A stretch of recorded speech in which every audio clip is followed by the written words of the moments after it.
the school system I was in didn't want to do anything. My mom kept this massive file on me, and she went to the education board herself when I was going into the 7th grade, and she demanded that they take a look at my file for potential identification with learning differences. And they did, and they got like halfway through. My mom had this massive file of everything, all the labels I got, like lazy and not good enough, like all these things. And they identified me as having communications disability is what they said, right? So dyslexia. And then I had ADHD as well. And so it's kind of all mixed in there. But that's when things really changed for me, is when I got that. I mean, that identification was huge for me. It was really a pivotal moment. This is Megan, owner of Dyslexia On Demand. And I'm Eryn, owner of Advocate to Educate. And we are the Don't Call on Me podcast. We are here to talk about dyslexia, to remove the stigma, to hear what families really go through, and to share their stories. In both of our businesses and personal experiences, on a daily basis, we listen to people telling their stories. Many of heartbreak, many of struggle, but most all have a silver lining, even eventually. It's all about the stories. The more we share, the more we realize we aren't alone and we are a community. No, a tribe standing together. Today's episode is sponsored by Advocate to Educate. We help parents navigate through the confusing maze of special education in public schools in California. We support families starting as early as preschool through 12th grade, creating individual education plans to support the specific needs of your unique and amazing child. To learn more, go to our website, advocate2educate.com. Today's episode is sponsored by Dyslexia On Demand.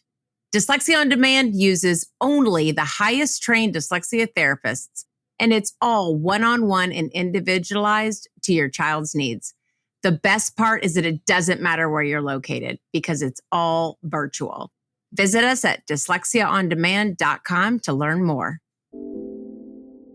All right, listeners, welcome back to the Don't Call on Me podcast. Today, we are so excited to have Dr. Jeff Karp with us. I have heard him on another podcast and was pretty much blown away by his story. He is the author of a book titled Lit, Life Ignition Tools. He has used a lot of his journey through dyslexia to kind of reframe his thinking and to share a lot of those strategies with listeners. So welcome, Dr. Karp, today for being here. Thank you so much. So great to meet both of you. And I think there's so many people struggling out there. And I just think, we need to do everything we can to support them, and love that you're doing this. So thank you for that.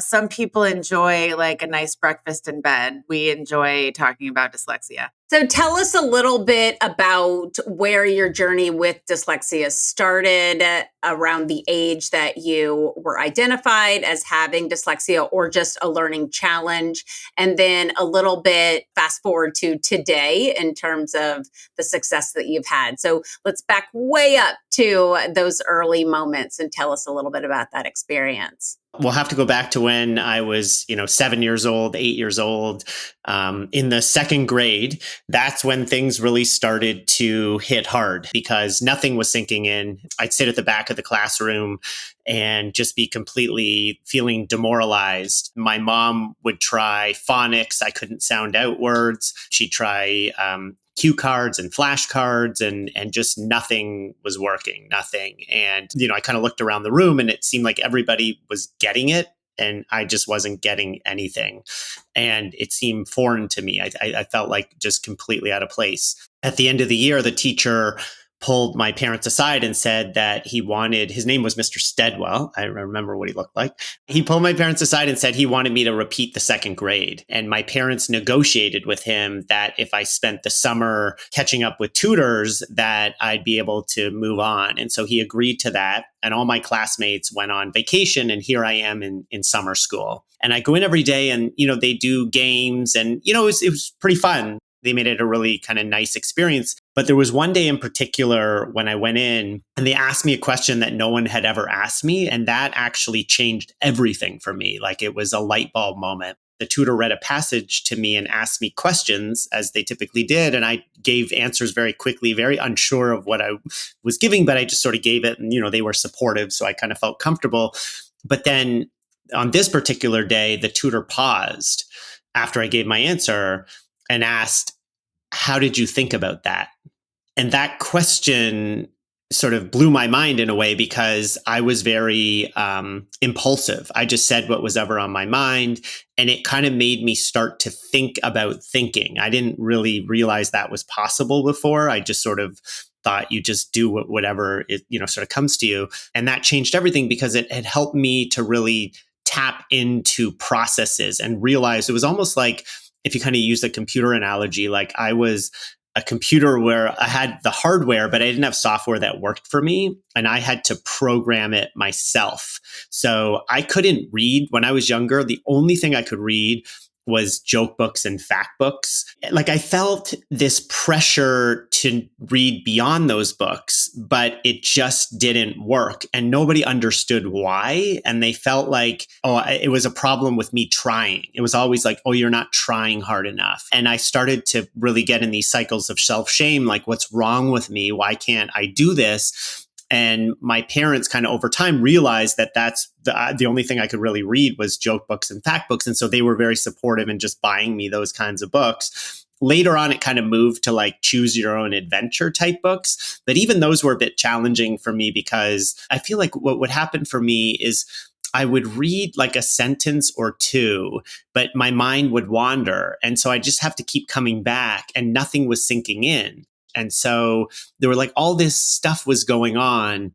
Recently, I've sort of kind of created this almost like a mantra for myself that my goal is not to finish any book in particular or even anything that I watch. It's just for me to engage in something and have my mind like be engaged, right? That's a pretty good purpose, I think, right? And so I don't know, there's all these pressures, I think, because of how we've scaled things in society, like how we've created the education system and tried to by doing it, we're sort of catering to a very select, like a sort of group of people. And then anyone outside of that just gets lost in the cracks. The goal is like, we want to just unleash our curiosity. Like we want to like find things that interest us and then like double down on that and keep going.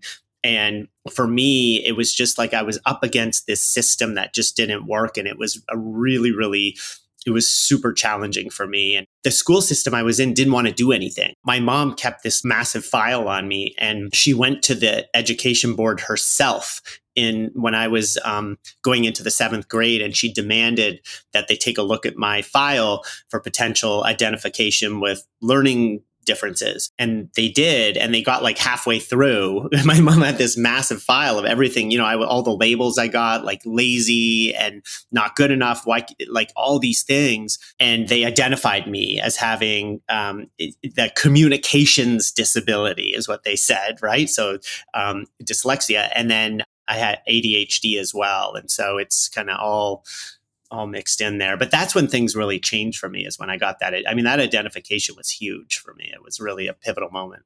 Can I bring up something that you just said about, the goal doesn't need to be to finish a book, to read a whole book. I was reading a book last night, which doesn't happen often, but I opened to a random page and I said to myself, well, I don't need to start from the beginning. Like my husband reads books start to finish. And I'm like, I don't even understand that. Honestly, that's way too much. So I was just reading a couple paragraphs and I put the book down, and just those couple paragraphs that I read were so monumental. And the information in those paragraphs were enough for me to sit and think and have a whole conversation with my husband. And I was thinking to myself, man, like had I read the whole book, I don't even know where I would have started. And I just really want to reiterate what you're saying, because there is such an emphasis with our kiddos to finish a book. And the reality is and this just dawned on me right now. Who cares if they finish the book? Let them open the book and read a portion and talk about that. And that, I've been hard on my son recently because he keeps wanting to jump from book to book. and he's getting bored of Diary of a Wimpy Kid. And I'm like, no, we just got to finish it. And I'm recognizing like, that's me. That's my own stuff. Like, who cares? Let's switch it up. It doesn't matter. So I just wanted to loop that back around for others listening, that Yeah. the end goal is not finishing. The end or the goal is to take in information and think on it and ponder and pique our interest. And that's enough in itself. Well, and it can Yeah. bring you down a rabbit hole of something that is more interesting, so to glean enough information from it. So I like to think of these things as like algorithms. There's so many algorithms in society of things like need to be a certain way. Like even the way that we grade children, to me, it takes the emphasis off of where we really should have the emphasis, which is everybody has their own creative expressions. They have their own ways that they experience the world. To me, it's all about finding, like using the powers of our observation to engage the world and find what excites us and to, and stimulates us and connects us, and to just keep following that path along the way.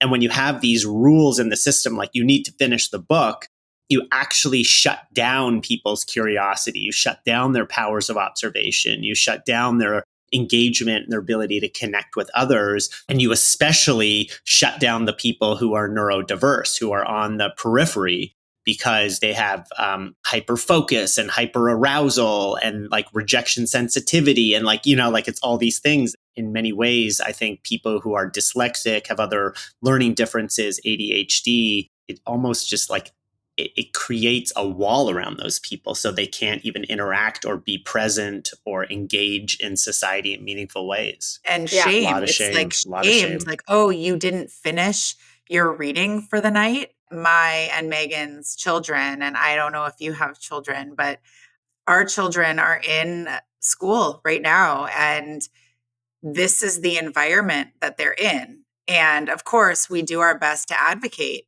but at the same time, they're still going to these schools, and we make the best of it because it is what it is. And, but at the same time, when we think about how under identified our kiddos are in the community and in our schools, you realize how many kids are stuck in that box going to school every day. And maybe the parents are, because we're living this world of a rat race, we're going. And, maybe they're not able to catch it the way that maybe our parents were back in the day. There was a lot more households where one parent was home to see what was going on.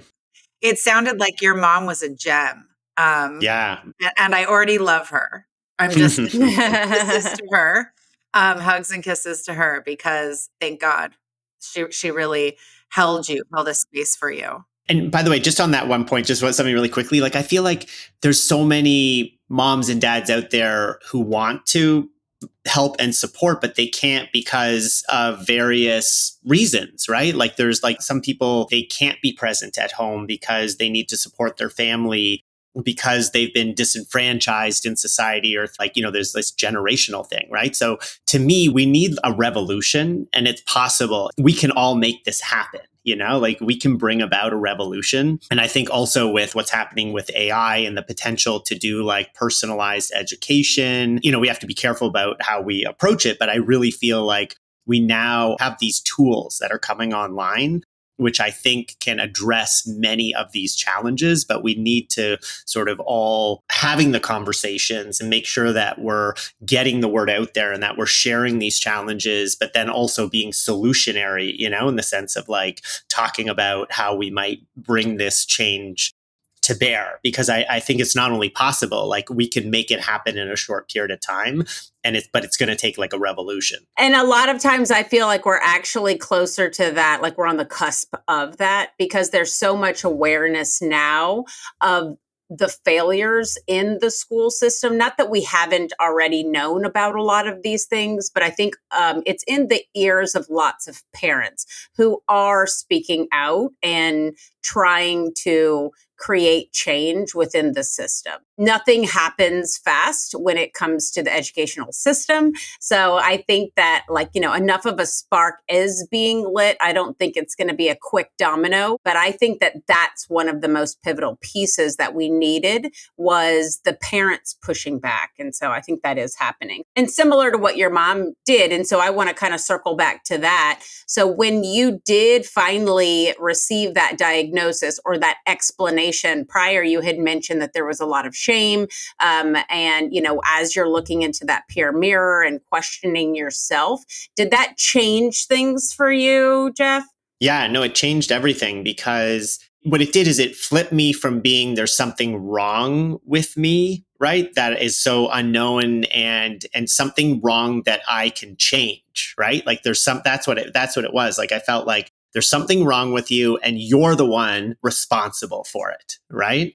And what it did is it allowed me to see it through a different lens, which was, no, you're not responsible for it. This is actually a thing. You're wired differently. And because we recognize you're wired differently, you're going to get extra time to write your exams and to do your assignments. You're going to be able to do it in a room where you'll be alone, in an environment that's more conducive to thinking, in a more focused manner. And I actually got time and a half or double time, not only in the 7th grade and 8th grade, but all through high school, through my undergrad, and even in grad school when I was taking, classes. And I ran up against a number of professors who didn't want to give me those accommodations. And so I ended up kind of, my mom was my big supporter, big advocate early on, but then it had to transition to me over time. But there was also empowerment in that process. And I think there was sort of confidence building. And the other thing to me that has been so critical, and I've gone around kind of speaking about the book Lit Life Ignition Tools over the last year or so, came out in April of 24. And I get a lot of parents come up to me, and also children actually, who are dyslexic, have ADHD, other forms of learning differences. And the struggles they describe they're just like heartbreaking, And it reminded me of one other thing that my mom did when I was younger, which is, I think it was like the 4th or 5th grade in my school, they had speech competitions. I was terrible at memorizing. I mean, I was terrible at everything, really. But at the time, not that I didn't have the potential to get better, but I just wasn't, nothing came easy to me. I always had to work like 2 to 3 times harder than everybody else, and still feel like I actually do. But my mom would write the speeches for me, and then she would help me memorize. And it was very frustrating for me. But then what she did is she said, okay, well, why don't we just memorize one word? And then I did that. And then she said, okay, let's move to 2. Because the truth is, if you can do one word, you can do 2. And then you can do a sentence, you can do a paragraph, you can get to a page, and then you can get to 2 pages. Like you can go on. And it's sort of like breaking it down like that. And it was painful, like for me to memorize, but she was there and supporting and coaching. And then she would coach me in how to say it, the rhythm of the words. And what happened was I started doing well in these speech competition. I actually became the kid to beat. Like I started winning. I started taking home trophies. It was the one thing that I was gaining confidence in. And I kind of feel like that actually had a huge impact on my life. And I almost feel like every child, every person needs to have just one thing, and it doesn't matter what it is, just one thing where they have some agency, they can build some self-efficacy, where they can say, I did it. I put in some effort and I saw some results. I could make some incremental improvements, because then you start thinking about how you can apply that to everything. That to me was so key. So there was this one parent that came up to me after one of my talks, and she was kind of saying like her son is in high school. She's really concerned about going to college because he's really struggling. I started asking some questions. I said, well, what does he like to do? He's like, I don't, there's a few interests. And I sort of kept asking different questions around that. And she said, well, he's really interested in the stock market. And he talks about it all the time. And I said, okay, bingo. Like, what if you were able to find somebody like a stockbroker, someone inspirational, and maybe they could become a mentor, to him. And at the end of the day, this is my personal belief, but it doesn't matter if he goes to college or not. I mean, there's so many opportunities. Like most people actually in the United States do not have a college degree. To me, it was sort of like that, it's like, how do we, and, as parents, help our children identify that one thing? And it could be a sport, it could be, acting, it could be anything where the child can gain confidence, because there's like a multiplier effect there throughout their entire lives. I'm glad that is something that the three of us are providing to others. And I love hearing it from somebody else too. Sometimes when you give advice to others based on your own experience, and then you're like, well, this is just my experience, but it feels so powerful. So it's great. We've never met, so it's really even more powerful to hear you say the same thing. I'll say that those that are also in a lot of intervention, they are going to tutoring after school, even though they've been at school all day, and maybe they can't do the sport. I always tell parents, like, figure out a way if it's the sport they love. Don't drop that, because it's the one thing not only do they look forward to, but we forget about bonding with coaches and tutors and mentors. It takes one mentor or one coach to make a kid feel connected and special and loved, and that their little bits of confidence grows when a coach believes in you, whether it's a sport or not, whether it's playing poker, or for my kid, it's Pokemon cards. It's literally like collecting Pokemon cards and going to Pokemon card conferences and negotiating himself to buy, like, the price to buy. And of course, because he's 7 and adorable, they're always giving him good deals, right? And that is something he's proud of, because it's something also that is fun for him. Those are not phonetically easy to read. So I'm putting myself in his position thinking, oh yeah, no, that's too intimidating, because looking through the book, like, how can he get through it? But he loves it. He absolutely loves it. Because of his love for it, he can move right past what might be challenging. And what the core of all of it is confidence. And what I say over and over is, to me, that's one of the key qualities that causes success, is just having that confidence, faking that confidence, whatever. And I do think that for our kids with dyslexia, so often they do feel really beat down. And so that is why we need to help to foster that confidence. If anything, they're going to need to have enough confidence to advocate for themselves in those later years. So in high school, in college, and so on. So all those pieces are so important. So Jeff, we often ask, what's the best advice that you can give others with dyslexia? And I think that you kind of rattled off prior, inadvertently, so many amazing pieces of advice for those who have dyslexia, children who have dyslexia, anyone who needs to hear this. But do you have one piece of advice in particular that you would, just kind of reemphasize? Yeah, absolutely. One thing that's just, front and center in my mind is how all of us, every single one of us, has this incredible biology that's working for us. And in that biology is this amazing power of observation, this ability to use our senses, all of our senses, to experience the world. And I think that this society that we live in today dulls our senses. It really tries to shut down the way that we experience things. It tries to control the way that we experience things. It atomizes our attention. It cubes our time. It just has this way of flattening our imagination and flattening our curiosity.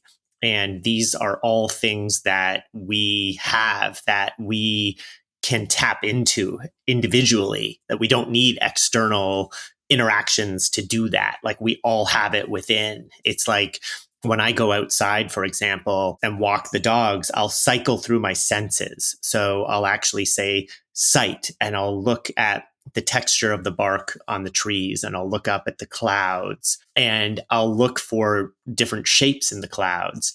And then I'll say hearing, and I'll listen for the rustling of the wind in the leaves, and I'll listen for the birds. And then I'll say touch and I'll feel the clothes against my skin and I'll feel my heels hit the ground. What I'm doing actually is resensitizing my senses. I'm resensitizing my aliveness. And to me, it's sort of like when you start to recognize this very powerful biology that we all have access to, this biology that allows us to experience the world in these incredible ways, it brings you this sense of wonder and awe, and it activates your curiosity and it makes you come alive. And nobody can take that away from you. Nobody. And so to me, that's sort of my one sort of piece of advice is to spend time pausing and engaging with that, because it is just such a powerful source of connection and cultivation of your curiosity. And so to me, when you start to connect with that, I think it gives you, it's this lens that allows you to disconnect from these narrow, institutionalized sort of structures that sort of tell us that we're not doing it right, that we're not acting the right way, that we're not fitting in, and that we need to fit this mold. And I think when you change the lens to thinking about this biology and the grander scheme of everything, I think it allows us to navigate life where we can actually break through from these structures and really have that agency and that self-empowerment that allows us to navigate the world in deeper and more connected ways. I love that grounding. It's like taking the opportunity to step back and realize that your purpose for being here is so much larger than making an A on that spelling test. When we ask this question, nobody's ever given that advice. So brilliant. First question, are you describing what people call mindfulness? Because I know that there's a lot of mindfulness that is attempting to be brought to schools in my local district where we live. Now, is it done well? I don't know. That's a whole new thing. But I'm just curious, the connection to mindfulness. And also there tends to be this idea of when we ask what's the best advice you can give, it's like, well, do structured literacy and get into mental health therapy to make sure that, and I'm guilty. I'm number one guilty of giving those in the sense of trying to support the child to gain those literacy skills and make sure that their self-esteem is still intact, because I feel that the trauma of this experience is just not talked about enough. That being said, I've never heard anybody say just a tool that can be so helpful is to just stop and notice and do the things that you're describing, because most kids these days can't stop. They're going. Their motor is just going. So that in itself is a skill. Yeah. And we're cultivating that too, right? In society, we're cultivating the busyness. And I think AI is actually deepening that as well, right? Because now you can do more in a shorter period of time. It's not like you're going to do the same amount of work with less time. You're still going to work the same amount of time, but now you're going to achieve a lot more in that work. And so that means that you're actually doing more. You know, it's like a lot more for your brain to process as well. And our brains need time to sync up. Like there's a lot that goes into our subconscious mind. And if we don't pause, we don't allow these sort of thoughts to swirl in our minds and sort of bounce between the conscious and subconscious mind, and then be able to be intentional with the information that we're receiving. You know, for me, like in between meetings, I like to create some time, because then if I don't, I might miss some really key opportunities. And the other thing about mindfulness, I've written an article on mindfulness. I haven't published it yet, but the title of the article is Quit Getting Mindfulness, Live It Instead. You know, if you look at the history of mindfulness, it wasn't something that was to be gotten. It was not something to be acquired. It's something that we already have, that we're born with. It's a way of being. And in today's society, we look at mindfulness as like an antidote, like as it's a fix. It's going to fix our anxiety. It's going to fix our depression. It's going to fix our loneliness.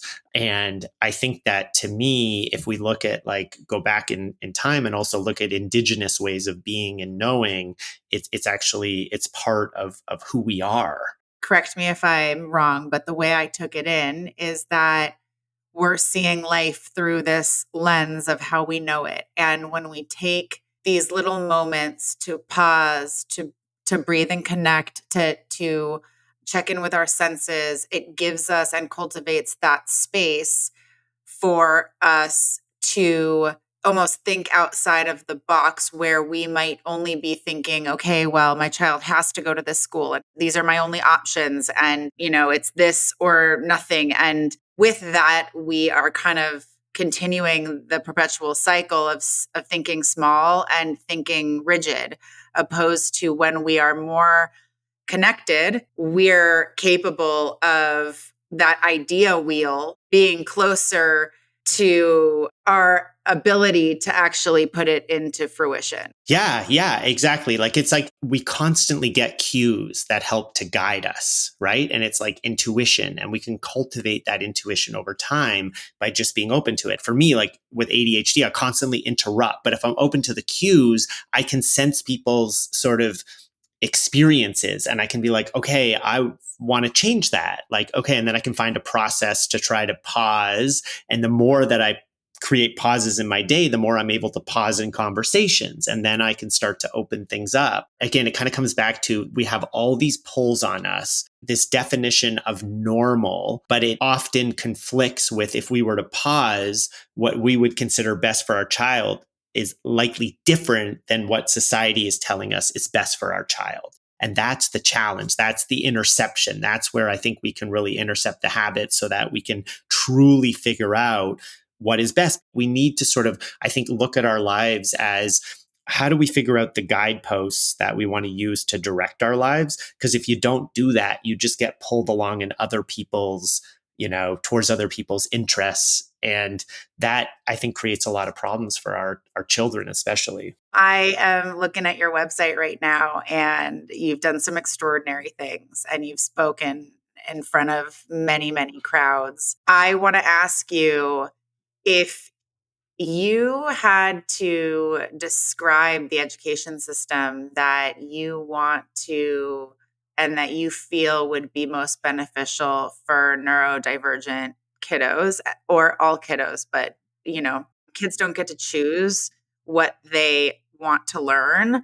If they have a higher interest in one area or the other, they still have to be exposed to all of it. I'm just curious, what would that school look like? I think part of it is there needs to be an evolution component where there's the actual process of engaging children changes over time based on the insights that are gained. So there's experiments that are being conducted, essentially, right? If you look at the way the education system works now, it's very outdated. It hasn't changed much, right? That to me would be a big element, is that it would actually evolve, the content would evolve and how we bring the content about. And as we better understand how people learn and how there's diversity in learning, there would also be this evolution of the whole process. So you could imagine you could go into school, and it's really, part of it is assessing where the child's at and where their interests are. And then you start to present the material in a way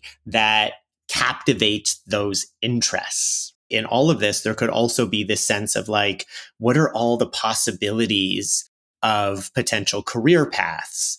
And you could start to get a feel for, as that child was evolving, you could have a sense for okay, here's the ones that at this moment might end up being the most conducive to that child. And I think another part of this, to me, this is actually really important, is that we also would have a deep understanding of what are the current problems that we face in society, the biggest societal problems.